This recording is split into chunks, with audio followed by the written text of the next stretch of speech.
Hello viewers, once again welcome in my YouTube channel English by Rekha. मैं प्यारे विद्यार्थियों, आज यूट्यूब के एक टॉपिक में बहुत ही मजेदार टॉपिक के बारे में मैं डिस्कशन करने जा रही हूँ, तो इस वीडियो को बिल्कुल भी मिस मत करिएगा। आज हम लोग बात करेंगे लिटरेचर के बारे में। और लिटरेचर क्या होता है कि literature known as the mirror of the world, यानी कि किसी भी लिटरेचर, चाहे हिंदी इंग्लिश उर्दू किसी का हो, लिटरेचर को क्या बोला जाता है?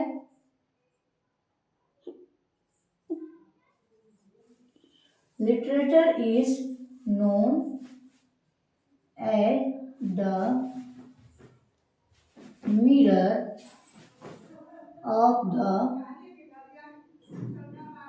वर्ल्ड। ठीक है, literature is known as the mirror of the world, यानी कि साहित्य जो होता है वो संसार या का दर्पण होता है। ठीक है, अब हम लोग बात करें इंग्लिश लिटरेचर के बारे में। इंग्लिश लिटरेचर के बारे में आपने सुना होगा कि ये बहुत ही, इसकी जो बिगनिंग हुई थी पोएट्री के थ्रू हुई थी। और जो हमारे पहले राइटर बोले जाते हैं जिनको फादर ऑफ इंग्लिश पोएट्री बोला जाता है, वो जेफरी चॉस्टर है। ठीक है, अभी हम लोग बात कर रहे हैं इंग्लिश लिटरेचर के बारे में। ठीक है, तो देखिए क्या होता है कि there are several branches of literature. जो साहित्य होता है उसके बहुत सारे रूप होते हैं, जैसे काव्य हो गया, पोएट्री हो गया, प्रोज हो गया, गद्य हो गया, ड्रामा, नाटक, नॉवेल, उपन्यास, शॉर्ट स्टोरी, संक्षिप्त कहानी, मतलब निबंध, biography and autobiography. Biography means क्या होता है, जब हम किसी के बारे में बताते हैं तब। और ऑटोबायोग्राफी क्या होती है, किसी अपने बारे में खुद लिखना, वो ऑटोबायोग्राफी होती है। बायोग्राफी दूसरे के बारे में जीवनी और आत्मकथा। ठीक, तो हम अपने पहले टॉपिक के बारे में बात करेंगे, पोएट्री। कह रहे हैं अबाउट पोएट्री। पोएट्री क्या होती है, देखिए बहुत सारे राइटर ने अलग अलग पोएट्री की डिफिनेशन दी है। Among them one of the definition is said bye Aristotle. Aristotle के उन्होंने बताया था कि poetry is the imitation of life of human action, passion and character. जो काव्य होता है, सॉरी जो कविता होती है, वो क्या होती है, मानव गतिविधियों की नकल होती है। इमिटेशन मीन्स प्रतिलिपि, जेरोक्स कॉपी। तो कह रहा है कि poetry is the imitation of life of human action, यानी मानव गतिविधियों का नकल होता है, उनकी भावनाओं का, उनकी चरित्रों का, जिसको कवि क्या करता है, बहुत ही काव्यगत, बहुत ही खूबसूरत संगीतमय तरीके से अपने लैंग्वेज में प्रेजेंट करता है।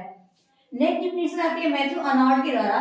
मैथ्यू अर्नोल्ड ने बताया था कि poetry is the criticism of life. जो काव्य होता है वो क्या होती है, जीवन की आलोचना होती है। Under the condition fix for the such as criticism by the law of poetic truth and beauty, जिसके थ्रू हम लोग काव्य के बारे में, सुंदरता क्या है, सच्चाई क्या है, उसकी हकीकत क्या होती है, उसके बारे में हमें जानकारी मिलती है।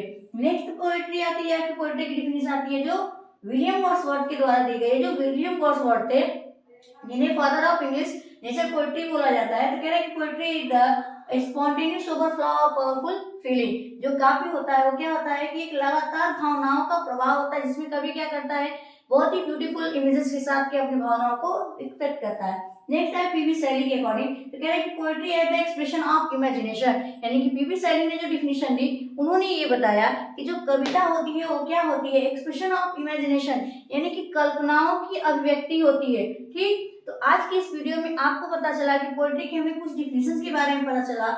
आई होप कि आपने इसको लाइक किया होगा। इसी तरह से वीडियो में बने रहिए। Till then, thank you.